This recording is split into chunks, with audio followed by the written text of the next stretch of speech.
Doctor CP राय साहब, बहुत सारे चुनाव जी। आपने देखे हैं, पार्टियों से संबंधित रहे हैं, पार्टियां भी तमाम तरीके के सर्वे करवाती हैं और अभी राजस्थान के इलेक्शन में भारतीय जनता पार्टी का एक इंटरनल सर्वे खूब वायरल हुआ कि उसके जब वो सर्वे का रिपोर्ट आ गई सामने, तो वसुंधरा जी के सामने नतमस्तक हो जाना पड़ा पूरी भाजपा आला कमान को।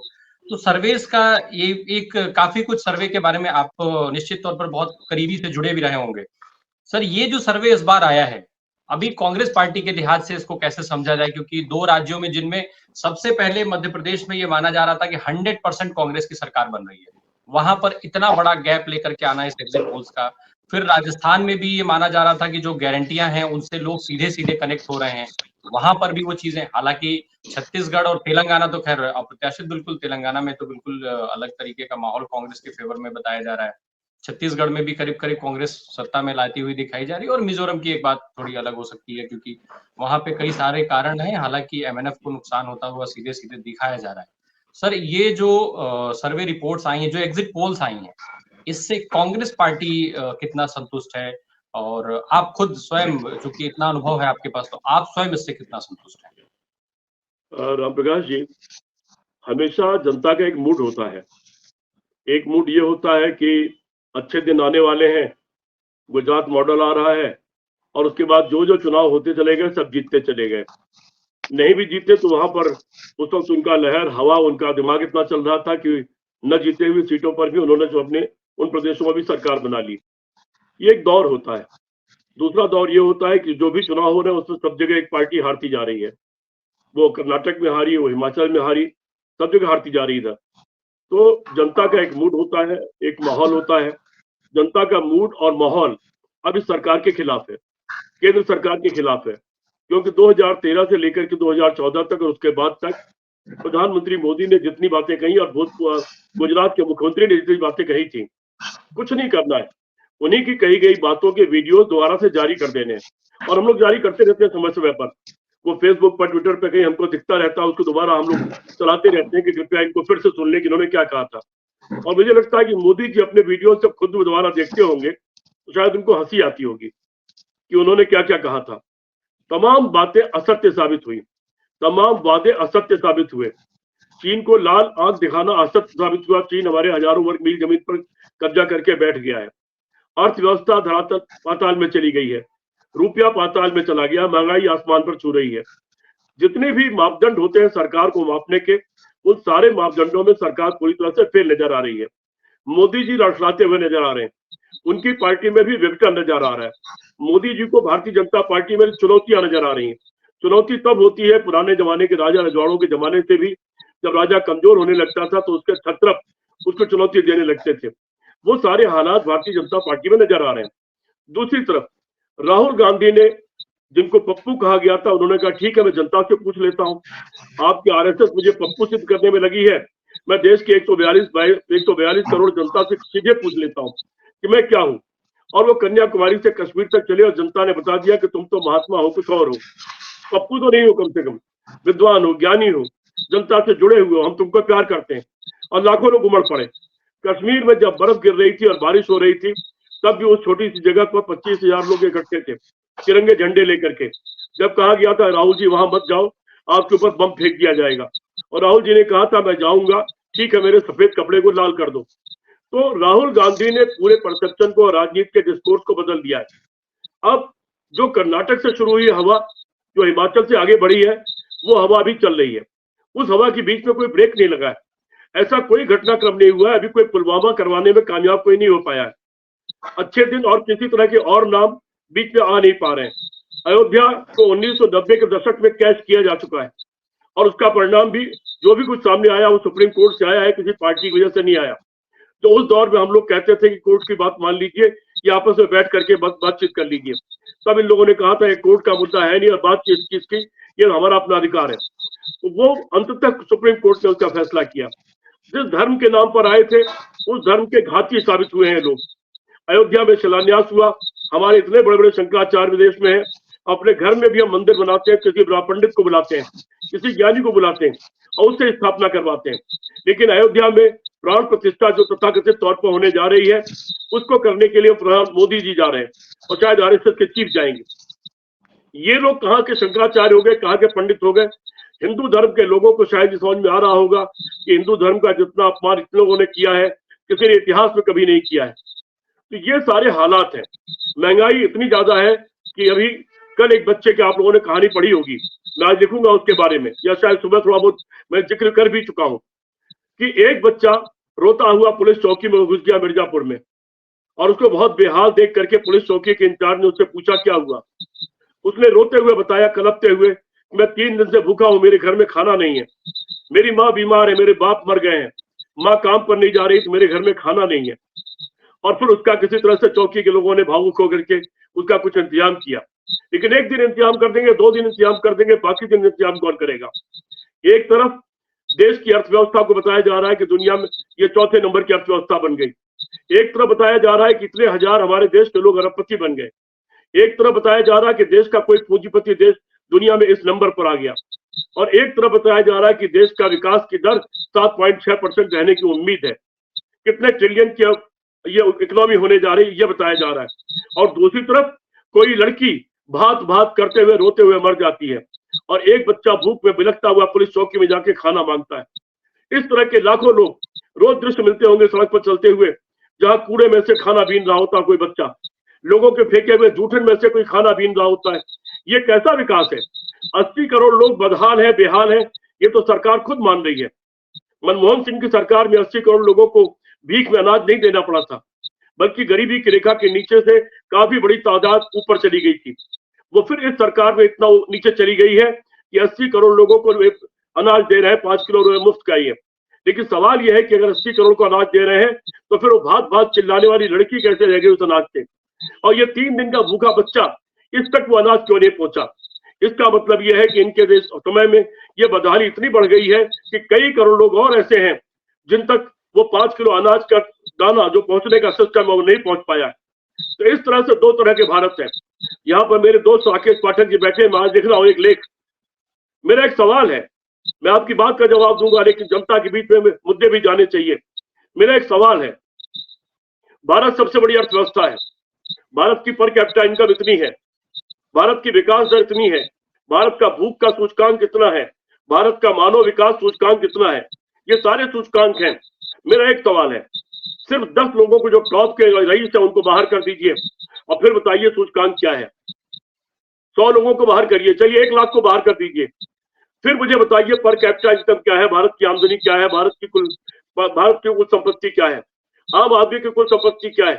और कहीं 10 लाख लोगों को अलग कर दे 142 करोड़ लोगों में से हम, और फिर उसके बाद हिसाब बनाए कि पर कैपिटा इनकम क्या है और ये सारे सूचकांक क्या है, ये सब के सब धराशायी हो जाएंगे और सारे अर्थशास्त्री देश के फेल हो जाएंगे। ये सवाल अर्थशास्त्रियों के कई बार डिबेट में मैं पूछता रहा हूं, मुझे कभी जवाब इसका नहीं मिला है। ये बड़ा सवाल है इस देश का, इंडिया और भारत के बीच का एक बड़ा सवाल है। इस सवालों से ही पैदा हुआ है जवाब। सारे लोग निराश हैं, उनकी कोई इच्छा पूरी नहीं हुई, उनको कोई वादे पूरे नहीं हुए, उनकी भूख का जवाब उनको नहीं मिला, उनको रोजगार का जवाब उनको नहीं मिला, उनको फौज में भर्ती का जवाब उनको नहीं मिला, उनकी लड़की की सुरक्षा का जवाब उनको नहीं मिला जो लौट करके वापस नहीं आती है, उनको हाथरस का जवाब उनको आज तक नहीं मिल पाया, उनको बदायूं की लड़की का जवाब आज तक नहीं मिला, उनको उन्नाव की लड़की का आज तक जवाब नहीं मिला, और उन खेल के खिलाड़ियों की लड़कियों का जवाब भी नहीं मिला उनको। वो सारे जवाब मांगने के लिए लोग वोट की शक्ल में निकले। मुझसे किसी ने कहा जनता तो चुप बैठी, आप लोग बोलते रहते हैं। मैंने उनको जवाब दिया, हम लोग आपातकाल में हम लोग पकड़े गए थे, आपातकाल में भी जनता नहीं बोली थी। चौधरी चरण सिंह, जयप्रकाश नारायण आचार्य कृपलानी से लेकर अटल बिहारी वाजपेयी राजनारायण तक सब गिरफ्तार होकर जेल भेज दिए गए थे, और कहीं एक कुत्ता नहीं भूखा था पूरे देश में। लेकिन जब वोट डालने का सवाल आया तो इंदिरा गांधी जैसी बड़ी नेता को बंगाल से लेकर कश्मीर तक एक सीट की बोहनी नहीं होने पाई थी, खुद उनको हरा दिया था देश की जनता ने। तो जनता, भारत की जनता ऐसे ही जवाब देती है। इसीलिए गांधी जी ने इनको समझ लिया था कि यहाँ पर हथियार के बूते पर आजादी नहीं आएगी, यहाँ पर क्रांति नहीं होगी, यहाँ शांति के रास्ते पर ही आजादी आएगी, इसलिए उन्होंने रास्ता अख्तियार किया था। तो अब जो माहौल है वो इस सरकार, इस पार्टी और आरएसएस के पूरी तरह से खिलाफ है, और जो परिणाम आएंगे वो भी पूरी तरह खिलाफ आएंगे। मैं इन सारे एग्जिट पोल को सिरे से खारिज करता हूं। मध्य प्रदेश में पूर्ण बहुमत आएगा, राजस्थान में बहुमत आएगा, छत्तीसगढ़ में पूर्ण बहुमत आएगा, तेलंगाना में भी पूर्ण बहुमत आएगा। मेरी निगाह में परिणाम ही आने वाले हैं। बाकी वो वीडियो जो आप जिक्र कर रहे हैं तभी राकेश पाठक जी, वो वीडियो उन्होंने खुद फैलाया है।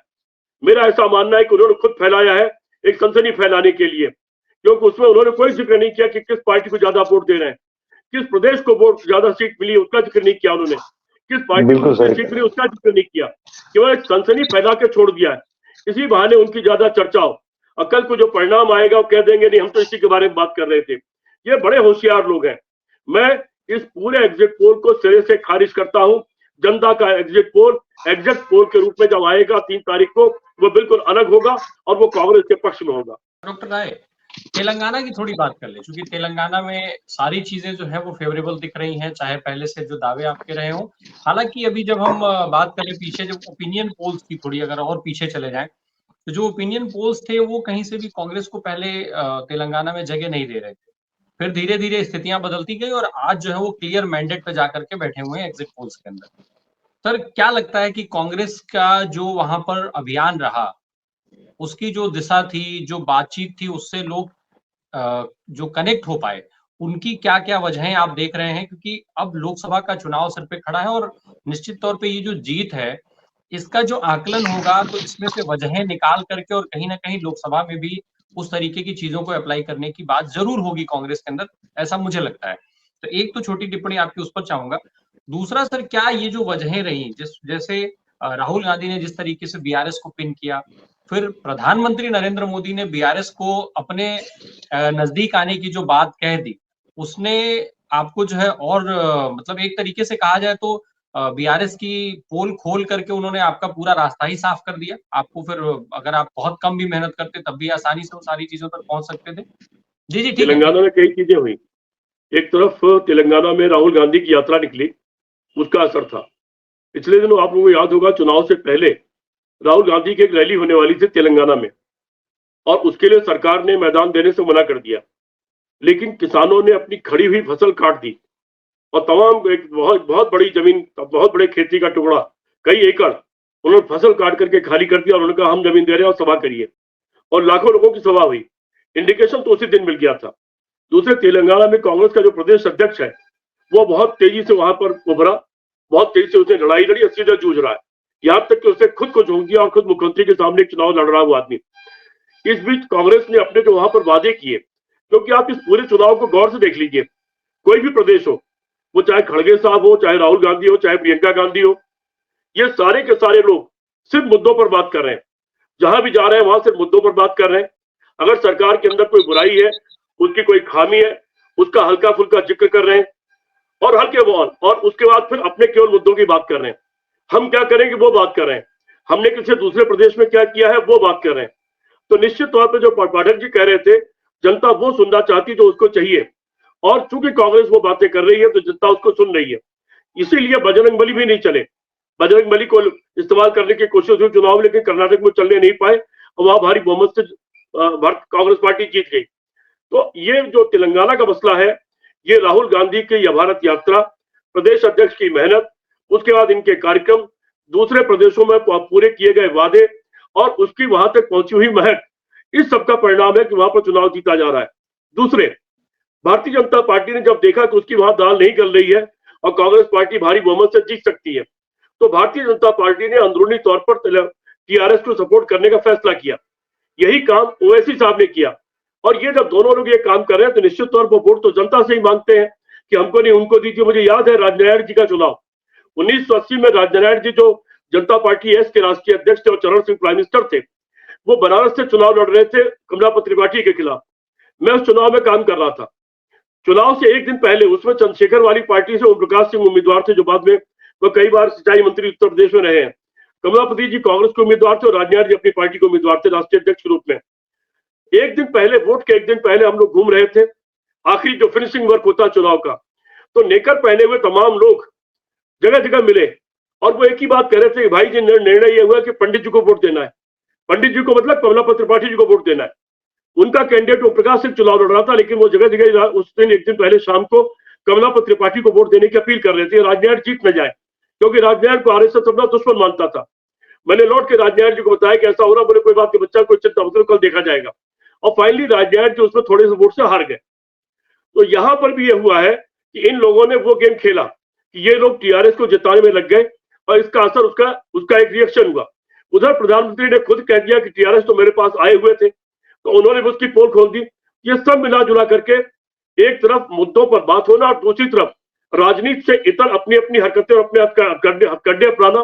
तो जो राजनीति से इतर और आदर्श से इतर हुआ के हथकंडे हैं वो निश्चित तौर पर मुद्दों के आगे हमेशा फेल हो जाएंगे, पहले भी फेल हुए हैं और आगे भी फेल होते जाएंगे। इसीलिए कांग्रेस पार्टी वहां पर एब्सोल्यूट मेजॉरिटी से सरकार बनाने जा रही है। डॉक्टर राय, जो अभी हम लोग बात कर रहे थे, एक अगर जिस तरीके का मैंडेट की अभी जो दिखा रहे हैं राजस्थान में और मध्य प्रदेश की अगर हम बात करें, हालांकि आप सिरे से इसको खारिज पहले ही कर चुके हैं, फिर भी चूंकि कई सारी सवाल इस चीज को लेकर के पूछे गए हैं तो इन सबका एक जिस्त मैं बना करके आपसे पूछ ले रहा हूँ कि अगर इन एनी केस मैंडेट जो है वो बदलता है और भाजपा के फेवर में जाता है इन राज्यों में, तो कांग्रेस इसके पीछे की क्या वजहें देखती है? कांग्रेस में क्या क्या ऐसी चीजें हो रही थी जो शॉर्ट आउट नहीं हो पाई? एक संक्षिप्त टिप्पणी इस पे, चूंकि ये बहुत सारे सवाल हैं इसको लेकर के, रिलेट करके। और दूसरा सर, नहीं रामप्रकाश जी, नहीं रामप्रकाश जी, ऐसा कोई वजह नहीं है और कोई इसकी विपरीत कोई निर्णय जाने का कोई वजह ही नहीं है। बिल्कुल वो अब आज 1 तारीख खत्म होने जा रही है, बीच में सिर्फ 2 तारीख और 3 तारीख को 11 बजे तक चीजें क्लियर हो जाएंगी और सबके सामने होंगे, सब दर्शक जो आपके वो सब देख रहे होंगे। ऐसी कोई वजह नहीं है कि कांग्रेस के खिलाफ कोई जाए। कांग्रेस ने ऐसा कोई काम नहीं किया है कि कांग्रेस के खिलाफ कोई चीज जा रही हो। कांग्रेस सब अच्छे काम कर रही है। राहुल गांधी किसी कारपेंटर के यहाँ, किसी कुली के यहाँ, किसी खाना भेजने वाले के यहाँ, किसी मोटरसाइकिल पर सामान पहुंचाने वाले के यहाँ, जगह जगह जाकर के सिंबॉलिक रूप से उन लोगों के एक संदेश दे रहे हैं, उनकी समस्याएं सुन रहे हैं। धान रोपने वाले से धान काटने वाले तक समाज के हर वर्ग में वो सीधे पहुंच जा रहे हैं और सीधे संपर्क बना रहे हैं। संपर्क एक जगह बनाते हैं लेकिन उसका जो मैसेज है वो पूरे समाज के सब जगह तक जाता है। उन्होंने वो तरीका अख्तियार किया जो गांधी ने अख्तियार किया था। वो तरीका कभी फेल नहीं हो सकता है। और दूसरे, वो एक सिंसियर व्यक्ति है। ये तय हो गया कि वो आदमी एक त्यागी महात्मा टाइप का आदमी है, वो नेता नहीं है, वो फ्रॉड छल कपट नहीं जानता, वो आदमी सच बोलता है, फिलोसफर प्रोफेसर टाइप का आदमी है, वो सच के साथ चल रहा है और वो ये चाहता है कि सच्चाई और अच्छाई की राजनीति हो। वो बात को जनता भी समझ रही है, इसलिए जनता उनकी तरफ आकर्षित हो रही है। देखिए वो जब जा रहे हैं, लाखों की भीड़ उमड़ पड़ रही है, दूसरे लोगों को उसी के लिए कितनी कसरत पड़ रही है, कसरत करनी पड़ रही है। इसलिए कोई परिणाम इसके उल्टे नहीं जाने वाले और उसकी कोई समीक्षा करने की हमको की आवश्यकता नहीं है। दूसरी बात, कांग्रेस में भी कुछ विवाद थे। कोई भी राजनीतिक दल जो जिंदा होगा, 4 लोग जिंदा होंगे तो उसमें कहा सुनी भी होगी, विवाद भी होंगे, लेकिन बड़े सलीके के साथ चुनाव से बहुत पहले कांग्रेस ने वो विवाद सुलझा लिए। सिंहदेव साहब को मुख्यमंत्री बना दिया। सिंहदेव साहब ने खुद कह दिया कि बघेल साहब के नेतृत्व में चुनाव लड़ा जाएगा। मध्य प्रदेश में सिंधिया के निकल जाने के बाद कोई गुटबाजी नहीं बची, पूरी कांग्रेस एक होकर चुनाव लड़ी है। राजस्थान में सचिन पायलट को पूरी तरह से मना करके और गहलोत साहब अपने जोड़ने में कामयाब रहे हैं और सचिन पायलट ने पूरी ताकत से जवाब दिया है। उनके पिता का नाम लेकर के, जब पायलट साहब का नाम लेकर के मोदी जी ने कोई बात कही तो उसका बड़ा जबरदस्त जवाब खुद सचिन पायलट ने दिया। उसका एक बड़ा मैसेज पूरे राजस्थान में गया है। इसलिए वो सारी चीजें जो कुछ कमजोरियां हुआ करती थी कांग्रेस पार्टी की, कांग्रेस ने उसको छोड़ दिया है। पहले कांग्रेस केंद्रीय पार्टी होती थी और केंद्र के नेतृत्व पर निर्भर होती थी। इस चुनाव में उसने क्षेत्रीय छत्रपों को पूरा सम्मान दिया, पूरी ताकत दी कि भाई आप ताकतवर हो, यहाँ पर आप चुनाव लड़ो, हम सपोर्ट करेंगे, पीछे से हम आपकी मदद करेंगे। तो उनको हर जगह ताकत देकर रखा है और यही कांग्रेस में कमजोरी आ गई थी। जिस जमाने तक कांग्रेस के हर प्रदेश को कोई बड़े नेता हुआ करते थे, तब तक कांग्रेस बड़ी मजबूत थी। जब प्रदेशों के नेता कमजोर हो गए तो कांग्रेस कमजोर होने लगी थी। इस कमजोरी को राहुल गांधी ने समझ लिया और खड़गे साहब ने उन्होंने उस कमजोरी को दोबारा से दूर करने का काम किया है। नेहरू जी के जमाने में भी प्रदेशों के बड़े बड़े नेता थे जो उनके बराबर की हैसियत रखते थे, जो लोग अलग अलग मुख्यमंत्री हुए या अलग अलग पदों पर रहे। तो वो परिस्थिति, क्योंकि देश बहुत बड़ा है, इसका नेतृत्व भी बहुत ज्यादा संख्या में चाहिए, तो बटे हुए लोग अलग अलग जगह रहते हैं। दूसरा मैं एक बात कहता हूँ, कांग्रेस पार्टी वहां चुनाव जीतती है जहां प्रदेश में वहां का कोई बड़ा नेता होता है और वो अपने प्रदेश में जाकर के प्रदेश की जनता के लिए लड़ाई लड़ रहा होता है। जहां जिस प्रदेश के नेता दिल्ली में बैठे होते हैं वहां कांग्रेस पार्टी चुनाव हार जाती है। बाई चांस इन सारे प्रदेशों में वो नेता मौजूद है जो अपने प्रदेश में रहते हैं, प्रदेश की जनता की लड़ाई लड़ रहे हैं, इसलिए हारने की कोई उम्मीद नहीं है। जिन प्रदेशों में भी कोई एक नेता, बड़ा नेता प्रदेश की राजधानी पकड़ लेगा और अपने प्रदेश को दौड़ता रहेगा, कांग्रेस पार्टी वहां वापस चुनाव जीतने लगेगी, ऐसा मेरा विश्वास है।